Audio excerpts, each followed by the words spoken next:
जय श्री राधे दोस्तों, ਆਪਾਂ ਜਿਹੜੀ ਸੇਵਾ ਲੈ ਕੇ ਪਹੁੰਚੇ ਸੇਵਾ ਸ੍ਰੀ ਨਰਾਇਣ ਸੇਵਾ ਸਟੀ ਪਟਿਆਲਾ ਵੱਲੋਂ ਪਹੁੰਚਦੇ ਜੀ।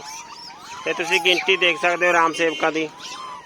ਤੇ ਤਾਜ਼ਾ ਫਰੂਟ ਹੁੰਦਾ ਜੀ ਆਪਣੇ ਕੋਲੇ, ਇਹ ਦੇਖ ਸਕਦੇ ਹੋ ਜੀ ਇੱਧਰ ਤੁਸੀਂ। ਤੇ ਜੋ ਵੀ ਸੇਵਾ ਪਹੁੰਚ ਰਹੀ ਹੈ ਸ੍ਰੀ ਨਰਾਇਣ ਸੇਵਾ ਸਟੀ ਪਟਿਆਲਾ, ਬਹੁਤ ਬਹੁਤ ਧੰਨਵਾਦ ਜੀ ਸ੍ਰੀ ਨਰਾਇਣ ਸੇਵਾ ਸਟੀ ਪਟਿਆਲਾ ਦਾ। ਆ ਦੇਖ ਸਕਦੇ ਹੋ ਤੁਸੀਂ ਰਾਮ ਸੇਵਕਾਂ ਦੀ ਗਿਣਤੀ। ਲੈ ਲਓ ਲੈ ਲਓ ਲੈ ਲਓ ਲੈ ਲਓ ਲੈ ਲਓ। शाबाश शाबाश, आजो आजो आजो आजो आजो आजो आजो। ओ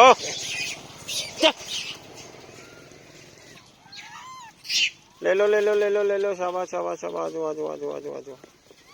ते बहुत बहुत धन्यवाद जी, इदा ही सहयोग बनाए रखो जी ताकि अपनी जो सेवा जी चलती रहे। श्री नरायण सेवा सटी पटियाला वालों सेवा चलती है जी। ले लो ले लो ले लो ले लो, आजो आजो आजो आजो।